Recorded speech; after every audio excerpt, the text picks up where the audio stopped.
Amém? Sabe, queridos, muitas vezes quando nós ouvimos uma palavra ou quando nós chegamos aqui ao culto, a gente vem com uma expectativa de nos encher da palavra. Nós queremos sair daqui cheios, nós queremos sair daqui recebendo uma palavra rema, uma palavra de destino, de mudanças para as nossas vidas. Nós queremos sair daqui transbordando de tudo aquilo que nós ouvimos, de tudo aquilo que nós fomos alimentados. Nós chegamos aqui sedentos, prontos para nos alimentar. Mas nessa noite eu quero te falar algo que antes mesmo da gente querer ser cheio, nessa noite eu quero despertar em você o desejo de ser transformado. Sabe, queridos, de nada vale um copo cheio d'água para alguém que não está com sede, mas de muito tem valor um pouco de água para um sedento. Muitas vezes nós estarmos cheios não quer dizer que nós estamos transformados. E muitas vezes estarmos transformados não quer dizer que estamos cheios. Quando nós olhamos para a palavra, nós vemos algo muito lindo, que Jesus sempre amou transformar pessoas e transformar ambientes. Jesus sempre transformou tudo onde ele esteve, tudo onde ele passou. As pessoas que encontravam Jesus eram impossíveis não serem transformadas por ele. Muitas vezes nós estamos com essa expectativa de nos encher da presença e nós esquecemos que antes de ser cheios dela, nós precisamos ser transformados por ela. Mais do que te fazer cheio, Jesus quer te fazer transformado. Quando nós olhamos para a palavra, nós entendemos que o convite para que eu e você se transforme, o convite para que nós possamos viver o novo, entrar no novo, ele não é um convite apenas para a nossa conversão. Muitas vezes quando nós falamos sobre transformação, nós associamos essa palavra ao nosso momento de conversão. É aquele momento ápice onde nós nos transformamos, onde nós deixamos aquela vida antiga de pecado, aquela vida onde nos impedia de ver quem Cristo era. Então nós somos transformados e mudamos a nossa forma de falar, de vestir, de andar, de se comportar. Mas quando nós olhamos para a palavra, nós entendemos que transformação não é apenas a nossa conversão, mas a transformação é um convite de Jesus todos os dias para mim e para você. Todos os dias Jesus convida eu e você para se transformar e se transformar à imagem e semelhança de quem Ele é. Quando nós lemos lá em 2 Coríntios 3:18, a palavra vai falar: e com os olhos desvendados, nós contemplamos como por espelho a Ele, a Cristo, e somos transformados de glória em glória. Nós precisamos entender que o primeiro passo da transformação é que quando nós somos transformados, nós recebemos visão. A transformação dá para mim e para você visão. A palavra está falando com os olhos desvendados. Quando eu contemplo a Ele como por espelho, eu sou transformado. A transformação, ela desvenda os nossos olhos. Ela faz eu e você enxergar algo novo. Ela faz eu e você enxergar de uma outra ótica aquilo que nós não estávamos enxergando. Quando nós olhamos no dicionário, a palavra transformação, ela significa fazer de novo, fazer algo novo, fazer de novo, começar de novo. Sabe, queridos, o convite de Jesus para mim e para você é: faça de novo. Se transforme dia após dia. Olhe para mim, seja transformado de glória em glória. Faça algo novo com aquilo que eu te dei. Faça algo novo com aquilo que já está dentro de você. Nem sempre transformação é deixar tudo para trás. Às vezes a minha e a sua transformação é pegar aquilo que nós já temos e enxergar com uma outra ótica. É enxergar com os olhos desvendados. Hoje nós precisamos entender que nós recebemos e nós temos um convite de ser transformados dia após dia. Nós temos o convite de pegar tudo aquilo que nós já recebemos, todo o amor, todo o poder, toda a glória, toda a aceitação, toda a paternidade, tudo aquilo que Cristo já deu para mim e para você, e fazer de novo. e mudar a nossa ótica e consertar os nossos olhos e olhar aquilo ali como algo novo e criar novas esperanças para tudo aquilo que Cristo já deu para mim e para você. Como eu estava falando com vocês, sempre foi lindo a gente olhar para a palavra e ver como Cristo amou transformar pessoas e ambientes por onde ele passava e onde ele estava. Quando nós olhamos para a palavra, é lindo nós enxergarmos como Jesus amava transformar pessoas e ambientes. E a sua preocupação era muito mais entregar a essas pessoas um encontro com a transformação, um encontro com a sua presença, do que encher elas.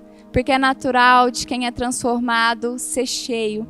Quando nós olhamos na palavra em Marcos 5:21, Jesus ele tinha descido do barco e de repente vem Jairo, um dos dirigentes da sinagoga da época.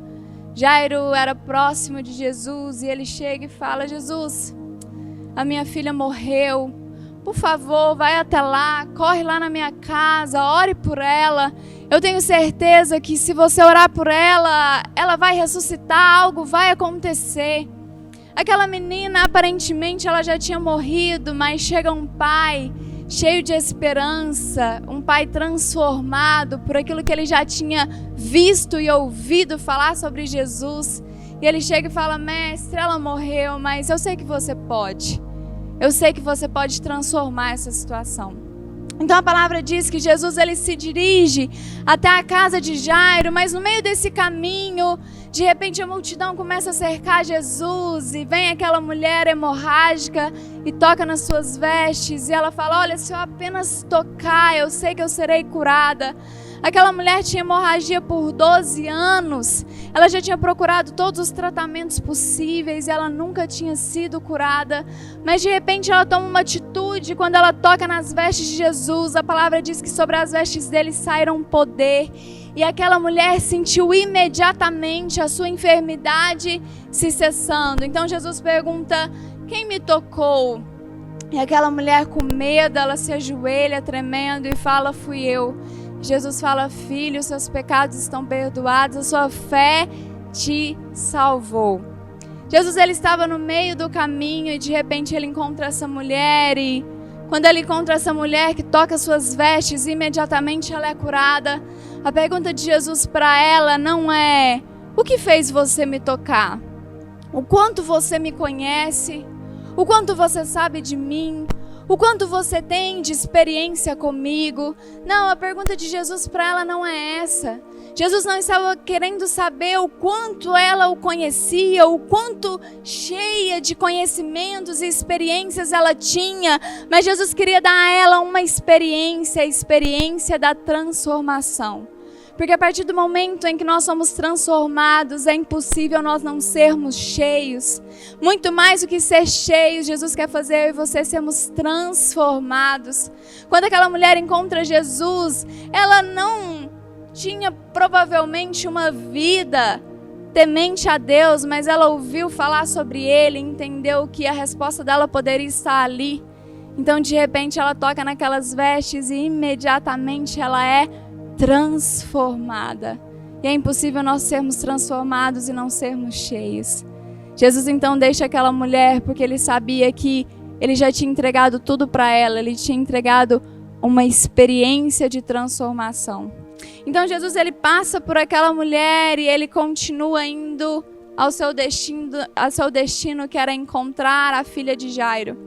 Quando ele chega naquela casa, a palavra fala que Jesus ele começa a despistar as pessoas, então ele fica com Pedro, Tiago e João. E aí ele chega naquele lugar e as pessoas começam a falar: mestre, não precisa se incomodar, a menina já morreu. E Jesus fala: não, ela não morreu não, essa menina apenas dorme. E a palavra diz que essas pessoas começaram a rir sobre aquilo que Jesus falou. Então Jesus ele começa a transformar o ambiente. Ele afasta todas aquelas pessoas que estavam cheias de incredulidade, de dúvida, de medo.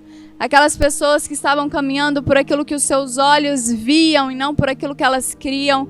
Então ele começa a afastar aquelas pessoas e chama apenas Pedro, Tiago e João e os pais da menina para entrar naquela casa. E quando ele entra naquela casa, ele encosta na mão daquela menina e aquela menina acorda. Então aquela menina imediatamente, ela torna a viver. Sabe, queridos, o mais interessante disso tudo é que antes de Jesus encher aquela casa com cura, antes de Jesus encher aquela casa com milagres, antes de Jesus encher aquela casa, ele transformou aquele ambiente. Primeiro ele limpou toda a incredulidade, primeiro ele tirou todas as dúvidas, todas as incertezas, todos os medos, todas as pessoas que não estavam de acordo com aquilo que ele ia fazer, que não estavam com o coração conectado com o dele, ele afasta tudo aquilo ali, ele transforma o ambiente para que depois ele encha o ambiente. Então Jesus ele transformou aquele ambiente, então ele enche aquele ambiente com cura e vida. Sabe, queridos, nós precisamos entender que antes de nós sermos cheios pela presença, nós precisamos ser transformados por ela. Quando nós somos transformados, automaticamente nós somos cheios. Primeiro Jesus transforma, depois ele enche. A palavra vai dizer que é impossível, que não se pode colocar vinho novo em odres velhos. Não tem como eu encher algo novo com aquilo que é velho. Não tem como eu encher algo sem primeiro transformar, sem aquilo também ser novo, sem aquilo também ser transformado.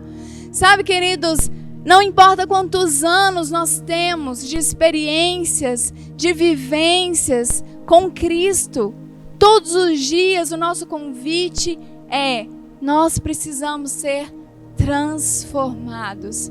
Todos os dias quando nós encontramos com Ele, a nossa maneira de falar, a nossa maneira de pensar, a nossa maneira de ver, a nossa maneira de crer, ela precisa ser transformada de glória em glória, de dia após dia. Mas sabe, queridos, muitas vezes nós somos tão corrompidos com tudo aquilo que nós ouvimos, com tudo aquilo que nós vemos, que nós fazemos exatamente como aquelas pessoas fizeram com Jesus. Jesus, ele tinha acabado de sair de um milagre. Ele tinha acabado de curar uma mulher hemorrágica por 12 anos. E quando ele chega para fazer o próximo milagre, as pessoas riram dele. Eu tenho certeza que aquelas pessoas já tinham ouvido falar de Jesus. Provavelmente alguma delas tinham visto Jesus curar aquela outra mulher. Mas pouco tempo depois, as mesmas pessoas que viram, as mesmas pessoas que ouviram, as mesmas pessoas que presenciaram, foram as mesmas pessoas que riram e desacreditaram. Lá em Gálatas, Paulo vai falar para os Gálatas: olha, eu não sei o que aconteceu com vocês. Vocês corriam tão bem. Vocês andavam tão bem, vocês estavam por um caminho. O que fizeram vocês pararem? Vocês estavam por um caminho que fizeram vocês pararem de ouvir a verdade. E aí Paulo continua: um pouco de fermento leveda toda a massa. Sabe, irmãos, às vezes nós permitimos com que um pouco de fermento comece a levedar a nossa massa. Que um pouco de incredulidade, que um pouco das notícias, que um pouco daquilo que nós ouvimos, que não condiz com aquilo que Jesus de fato é, que um pouco de incerteza, que um pouco de falta de esperança, que um pouco de dúvida, que um pouco de medo comece a fermentar o meu e o seu coração e faz com que nós, aquelas pessoas que vimos, ouvimos, experimentamos, aquelas pessoas, as mesmas pessoas que presenciaram milagres, de repente riem daquilo que Jesus pode continuar fazendo na minha e na sua vida. Aquelas pessoas permitiram com que elas fossem levedadas, com que o seu coração fosse corrompido, com que a sua fé fosse corrompida. Sabe, irmãos, nós precisamos guardar o nosso coração. Senão nós nos corrompemos, nós esquecemos daquilo que Ele é e daquilo que Ele continua fazendo. As mesmas pessoas que viram foram as mesmas pessoas que riram. Foram as mesmas pessoas que não creram, porque elas não guardaram seu coração diante daquilo que elas estavam vendo. E a minha pergunta para você nessa noite é: onde está o seu coração com aquilo que você está vendo? Nós estamos vendo muitas coisas, muitas notícias, muitas informações, muitos jornais, muitas tristezas, muito caos. Nós estamos vendo. Mas a minha pergunta para você é: onde está o seu coração quando os seus olhos veem algo? Quando os seus olhos veem aquilo que não quer dizer com aquilo que a sua fé crê? Onde estavam os olhos daquelas pessoas que viram Jesus? Os olhos delas estavam: a menina morreu. Os olhos daquelas pessoas não ficaram naquilo que Ele poderia fazer. Os olhos daquelas pessoas ficaram no fato daquilo que elas estavam vendo. Queridos, onde estão os nossos olhos diante daquilo que nós estamos vendo? Onde estão os olhos da igreja diante daquilo que nós estamos vendo? Onde está o nosso coração diante daquilo que nós estamos vendo? Jesus vai falar lá em João 14... olha, crede em Deus e crede também em mim. Não se turbe o vosso coração. Não corrompa o seu coração. Não permita com que coisas tirem o seu coração do lugar onde ele deve estar. Não turbe o seu coração. Crer em mim. Crer também no Pai. Sabe, queridos, quando nós estamos vendo toda essa situação, nós também precisamos entender que mais e além daquilo que nós estamos vendo, nós temos uma direção, e a direção é: não se turbe o vosso coração. Cuidado com aquilo que você vê, para que aquilo que você vê não corrompa quem Cristo é dentro de você. Às vezes, nós permitimos com que o nosso coração, ele duvide, ele se turbe, ele entre em conflito, com que a nossa fé às vezes seja deixada de lado. Jesus tem falado muito comigo sobre um versículo que provavelmente você às vezes já ouviu ele às vezes até de uma colocação um pouco romantizada.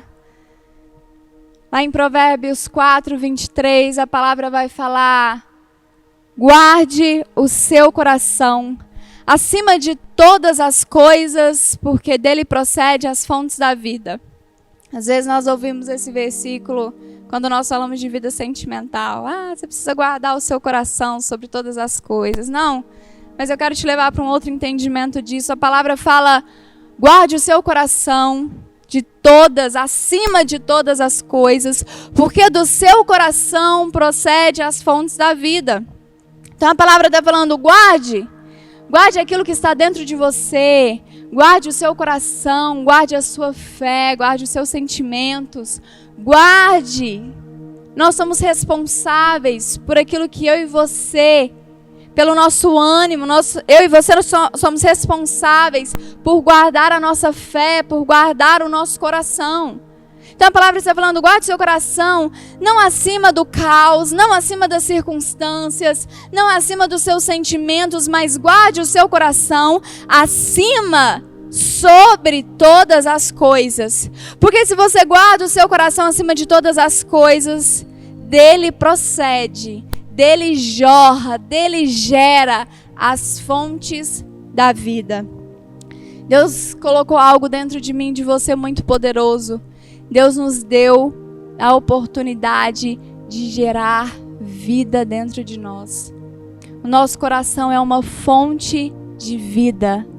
Quando nós não guardamos, nós permitimos com que aquilo que era para ser fonte de vida se tornem fontes amargas.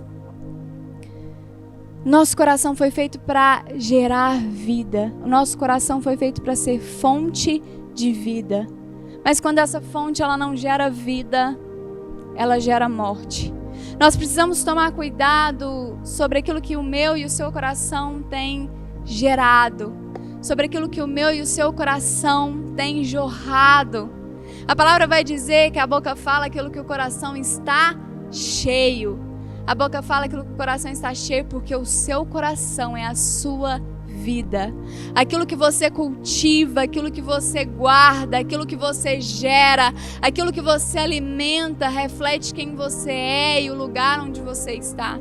Quando nós permitimos com que o nosso coração seja corrompido, quando nós permitimos com que aquilo que nós vemos entre dentro de nós e nos desanime, e nos corrompa, e nos coloca numa falta de fé, numa incredulidade, nós estamos pegando aquilo que era para ser fonte de vida e nós estamos matando a fonte de vida que existe dentro de mim e de você. A palavra diz que Eliseu, ele chega em uma determinada cidade. E aquela cidade não tinha água para se beber, porque aquelas águas eram amargas, eram inférteis. Então ele começa a orar e ele pega um pouco de sal, ele vai até aquela fonte daquela água e ele começa a derramar sal. E ele começa a declarar uma nova palavra sobre aquela fonte. Então a palavra diz que automaticamente, depois que isso aconteceu, aquela fonte começou a jorrar fontes férteis e água doce. Sabe, queridos, eu e você tem algo muito poderoso, que é o meu e o seu coração, e que dele procede as fontes da vida. E que também nós temos algo muito poderoso, que é a capacitação de transformar aquilo que eu e você está gerando e jorrando dentro de nós. Eu não sei como estão as águas do seu coração, eu não sei qual é a fonte que tem saído dentro de você. Mas nessa noite eu quero te dizer que assim como Eliseu, você tem o poder de transformar isso dentro de você. Você pode pegar essas águas, às vezes, que estão amargas, que estão inférteis, esse coração que às vezes está duvidoso, incrédulo, que às vezes está duro, insensível, e você pode começar a declarar uma nova realidade. Você pode começar a declarar que a partir de hoje, águas novas, doces, férteis estão saindo dentro de mim e de você. Nós precisamos guardar o nosso coração acima de todas as coisas, porque quando nós guardamos o nosso coração, nós guardamos a fonte de vida que está jorrando dentro de mim, de você. As pessoas que não experimentaram, a palavra diz que Jesus queria fazer muito mais do que aquilo que ele fez. Ele queria ter curado muito mais, ele queria ter feito muito mais, mas a incredulidade das pessoas não permitiu fazer. Que o seu coração não seja incrédulo a ponto de deixar passar coisas que Jesus deseja fazer dentro de mim, dentro de você. Nós precisamos guardar o nosso coração e entender que dele procede as fontes da vida. Quando nós não guardamos, nós o corrompemos. Que você seja alguém que dentro de você gere vida. Sabe, queridos, nós não somos responsáveis por aquilo que as pessoas falam, ou geram, ou pronunciam a respeito de nós, nem da nossa fé, nem dos nossos posicionamentos. Jesus não era responsável por aquelas pessoas que estavam rindo dele, quando ele estava pronto para fazer um milagre. Nós não somos responsáveis pelas pessoas que não creem como nós, mas nós somos responsáveis em guardar o nosso coração para que aquilo que está ao nosso redor não nos contamine. Você não é responsável pela palavra que te feriu, pelo desânimo, ou por determinada pessoa que te magoou, ou determinado líder que te ofendeu. Você não é responsável por isso, mas você é responsável por guardar o seu coração diante disso. Você não é o grande responsável por tudo que está acontecendo no mundo, mas você é responsável por guardar o seu coração diante disso. Você não é responsável por várias coisas que acontecem ao seu redor, mas você é responsável por aquilo que você permite ser cultivado dentro de você. O nosso coração é o nosso jardim, o nosso coração é a nossa fonte de vida. E ele precisa estar guardado acima e sobre todas as coisas. Que nessa noite você possa guardar o seu coração acima da crise, acima do caos, acima das doenças, acima das informações, acima dos noticiários, acima dos jornais. Que nessa noite você coloque o seu coração em Cristo, de tal forma que ele seja guardado sobre todas as coisas e que ele, que a fonte que tem dentro de você, possa jorrar vida, possa jorrar esperança. Não se esqueça que antes de Cristo querer te encher, Ele quer te transformar. Ele quer transformar as águas do seu coração, Ele quer transformar a sua fonte, uma fonte doce, fértil e frutífera. Ele tem prazer em transformar eu e você. E é impossível nós sermos transformados e não sermos cheios. E quando nós estamos cheios, nós estamos prontos para dar. Você está cheio, pronto para dar amor, esperança e boas notícias para as pessoas. Guarde o seu coração diante de tudo que nós estamos vivendo. Guarde a sua fé. Você é responsável por cultivar aquilo que você viu e ouviu falar sobre Jesus, aquilo que você experimentou sobre Ele. Que você não seja como aquelas pessoas que ouviram e viram um milagre e pouco tempo depois duvidaram. Que você possa guardar o seu coração, lembrando sempre daquilo que você viu e ouviu. Quando Paulo diz lá em Gálatas, ele fala: "Oh, insensatos Gálatas, o que aconteceu com vocês? Vocês foram aqueles que viram Cristo crucificado, mas agora vocês não têm olhos para ver, coração para sentir e ouvidos para ouvir."